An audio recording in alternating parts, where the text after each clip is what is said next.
Good evening. Thanks for joining us. I'm Beth Farnsworth. And I'm CJ Ward.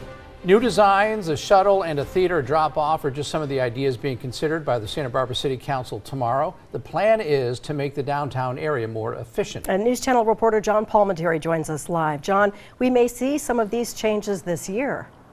Yeah, restriping the streets for bikes and cars, and on some blocks, as we know, also putting the bikes, pedestrians, and cars together has been just part of the challenges in downtown Santa Barbara. Proposed changes in downtown Santa Barbara could include a redesign to the area involving State Street and Victoria Street. The City Council will get an update Tuesday and look at updated drawings. Some parklets would be eliminated or reduced, and angle parking could be planned for an area near the Arlington Theater. There's also an update on a possible shuttle returning to the area, which many people we have talked to favor. I think it could help more people come to downtown. The city hopes to put out a request for shuttle proposals by the end of next month. If it helps people get downtown and brings more people downtown to support locally, I'm all for it.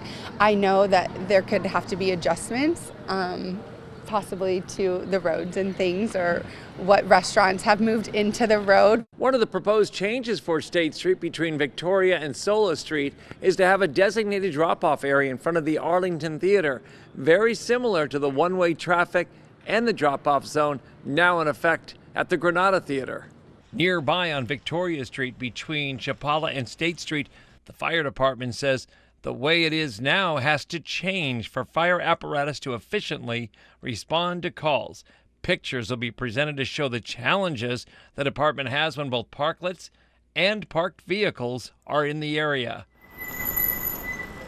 Still to be resolved is the issue of speeding electric bikes, even though new bike lanes have been striped to create a more controlled guide. It's just still too fast for pedestrians and people crossing over and people flying through. Especially having kids down here, we're always trying to navigate that because we like to walk in the street too. Having more controls on bike speeds has been suggested, but not easy to enforce. They need to slow down or be on a different road, not where people are walking, because it's not a good combination. And one young person said she was hit by a bike going to see some music. And I heard it and I came running over and I forgot to check, but someone was coming really, really fast, not looking.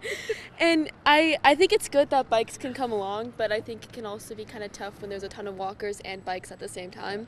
So it's kind of asking for that to happen. Yeah. But banning or restricting the bikes in this area, we were told, cuts riders off from some of their favorite spots. I mean, some kids don't have their licenses yet, and like State Street is like a place where we always come downtown on weekends. I feel like that makes it much more accessible.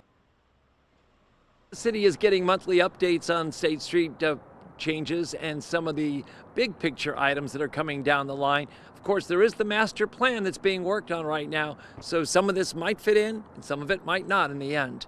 Reporting live in Santa Barbara, I'm News Channel reporter John Palminteri. Time for our first check on the weather now with our chief